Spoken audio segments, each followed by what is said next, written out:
If a company says they're all about ESG, then they need to show it. Talk the talk and walk the walk. A company's internal policies, processes, and cultures must align with their external communications and how they support their customer base. ESG has exploded into compliance and business consciousness in 2021. Join Tom Fox, the voice of compliance, on the ESG Report and learn about sustainability risks, opportunities, and issues that business leaders and compliance professionals need to know about regarding ESG.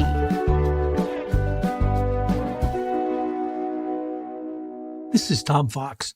The ESG Report is a little bit different today. It's not myself interviewing one person. I have a roundtable of folks, and we take a different look or focus depending on the person. Today it's Jay Rosen, and we look at a culture assessment in the context of an ESG program and the myriad of ways it can be used. Jay Rosen, you and your colleagues at Affiliated Monitors often write about and perform culture assessments. You've been able to hear the rest of the panel, and so I really wanted to ask you, can a culture assessment, or how would you suggest adapting perhaps a culture assessment to have an ESG focus? And then how would you use that information to help create an overall ESG program going forward? Great questions, Tom. As we've spoken about this morning, ESG, environmental, social, and governance considerations are taking center stage and are now critical for sustainable success. However, there is one key area organizations may overlook when planning their ESG strategy, and that's culture. As my Affiliated Monitors colleague, Eric Feldman, often says, ethical culture is the foundational internal control without which all other controls are bound to fail. Culture is the way things get done within organizations. It's made up of attitudes, norms, beliefs, and behaviors that determine how people show up at work, what they prioritize, and the decisions they make. Getting culture right is essential for any successful transformation. Organizations can invest heavily in ESG-friendly structures, workforce strategies, and governance models, but if they are unable to align hearts and minds and educate the company around the goals of ESG, then unfortunately not much will change. Unlike changes to business structures or operating models, this cannot simply be defined and implemented from the top down. Few people are prepared to alter their attitudes and beliefs simply because senior management tells them they should.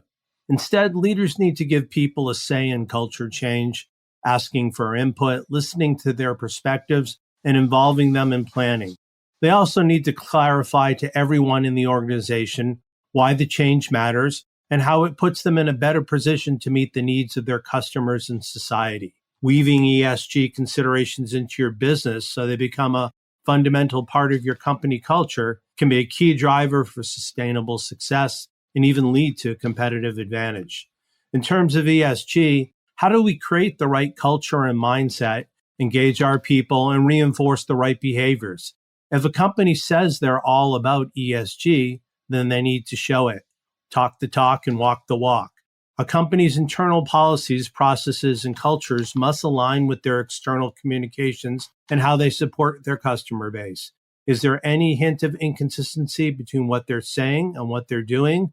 Employees will see right through these efforts as inauthentic, and the company could fail to capture the changing customer needs.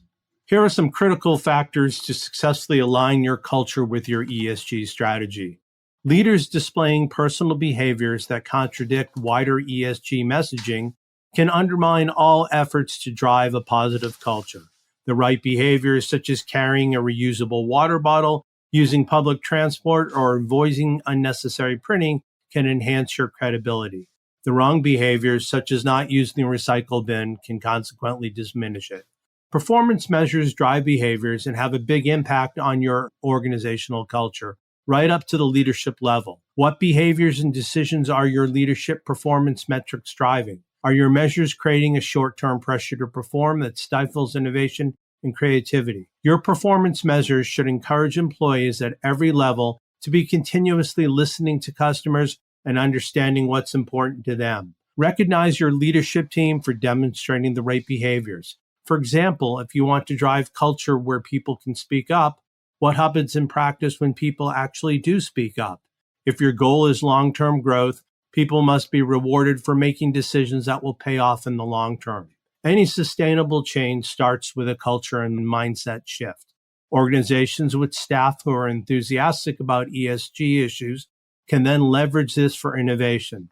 The challenge for leaders is to get staff to proactively focus on activities that have a positive environmental and social impact while also being commercially viable so that they can support customers both now and in the future. Company-wide change relies on connecting with people on these issues. Fully embedding desired behavior into your workplace culture is about winning hearts and minds and connecting with people on an emotional level so they can take ownership of making the change. The good news is that the relationship between culture and sustainability runs both ways. Not only can your culture help drive ESG activities, but ESG activities can also help increase engagement with new and existing employees and rally people around your company's ESG goals.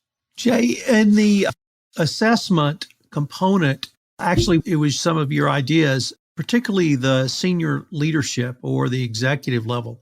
You talked about basically talking the talk in some very straightforward, small steps. I mean, I think you even said drink water out of a reusable bottle. Don't print too much paper. Use your electronic storage capabilities. Are those things that people really notice in a corporation? If a CEO has his own water bottle and takes it to a meeting, is it really something that straightforward?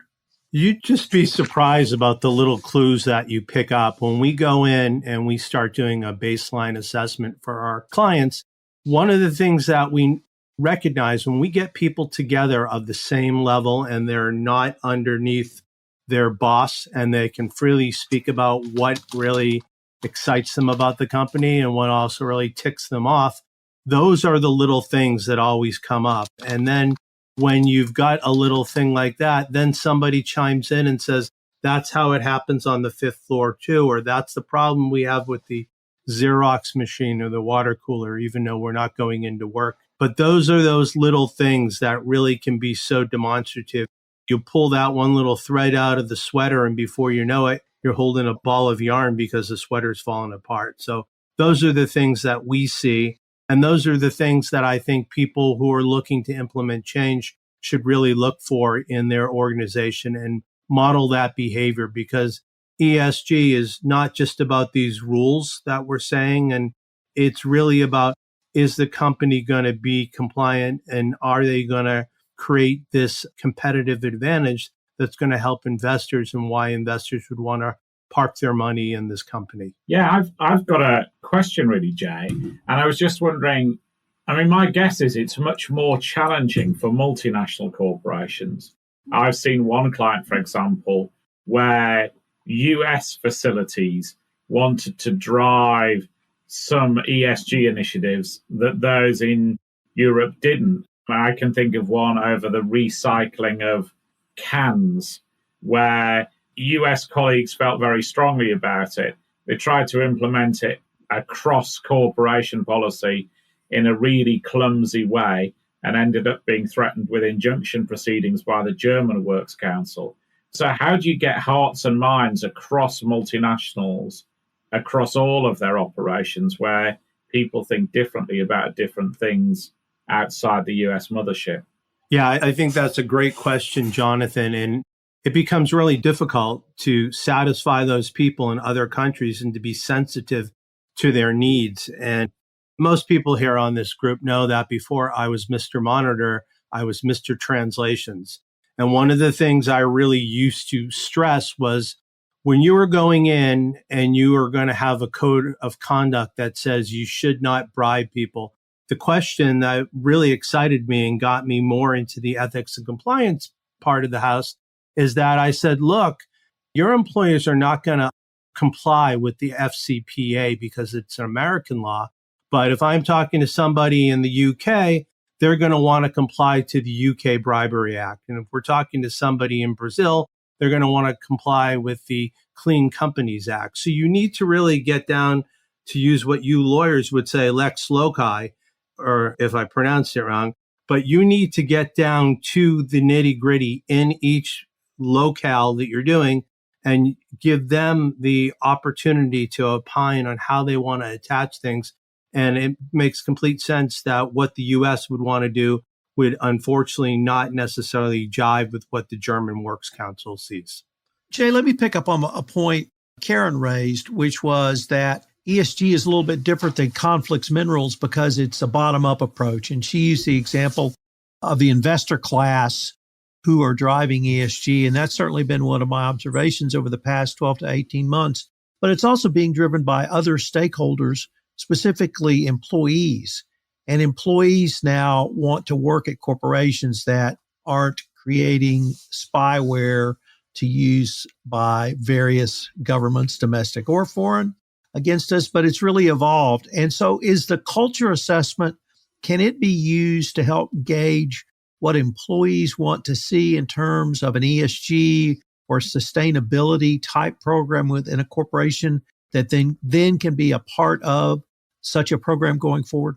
That's a great articulation, Tom. And what we see is in terms of just like you can't cram culture down from the top, you can't cram ESG down. So I think that when you're going and doing a cultural assessment like this is an opportunity for management to open up their ears and listen, and then to use those clues that you have onto where you can build consensus and help to have that workplace where people believe in what they're doing and they have an opportunity to choose companies who feel the same way they do about certain ESG issues.